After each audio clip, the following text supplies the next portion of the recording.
death and resurrection of his charismatic rabbi, a man by the name of Yeshua. He comes here to Jaffa. He just came from Lod, where he resurrected a little dead child. And he was a little hungry, you know, and he wanted a McDonald's or something. So he came to a friend of his, also a tanner by the name of Simon. They were also kept around this area, far away, not in the middle of the city, but they would be on the outskirts, because they were stinky. Their jobs were very smelly, working around with leather and stuff like that. Anyhow, Simon, the tanner, he says, "My brother, please, give me a shish kebab or a falafel. I'm so hungry." And he says, "Okay, go up to the roof and have a little nap, and I'll fix you some lamb or whatever you want." And as Peter goes up on the roof to have a little nap, this is where it all began.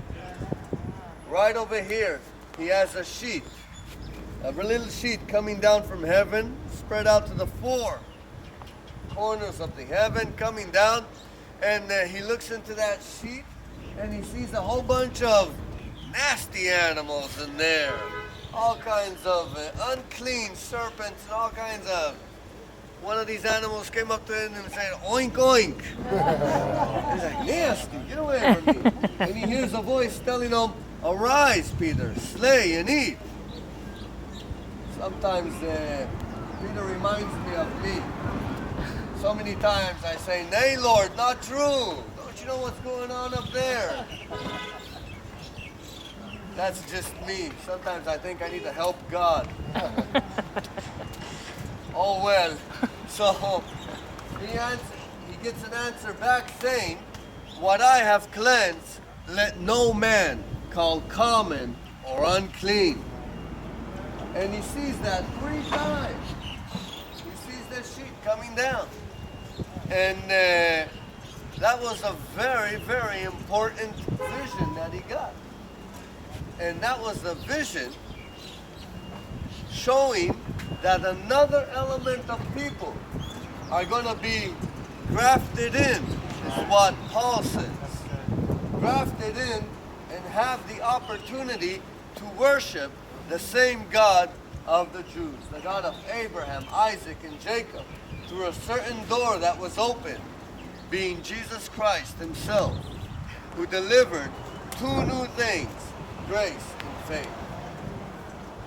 Up until then, anybody who wanted anything to do with this God, well, very easy. All you have to do is choose your grandma and grandpa very carefully.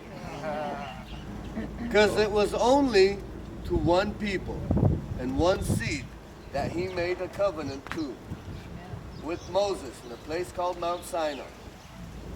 But in the days of Jesus, this door was open to others as well.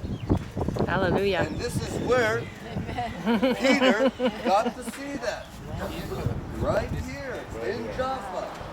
And some say, well, this is where the Christians learn that they're allowed to eat pig. Please, don't be so simple to think that what goes into the mouth makes you pure, neither than what comes out of the mouth. That comes from the heart. That's right. What goes in eventually ends up in the bathroom. But to prove that, right after that vision, he had a knock on the door. And he goes down and he saw that police officer he saw there. He sees the authorities, the Romans, the Popo. Oh no, what did I do now? I better get out of here, he probably thought in the beginning. But something told him, no, this is actually exactly what you need. And these Romans come to him, and they tell him that they were sent by a Gentile, a centurion by the name of Cornelius. And he needs to go with them.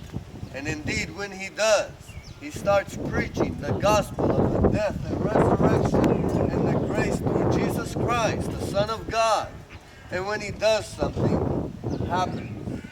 Something he never saw before. The Holy Ghost came unto Gentiles as well. So brothers and sisters, Thank you for coming to Israel. And like I said, we've only been waiting for you 2,000 years. I don't know if you're a church visiting group, but you're welcome to go inside if you want to take pictures at least. Yep. Make sure you use the bathroom before we go.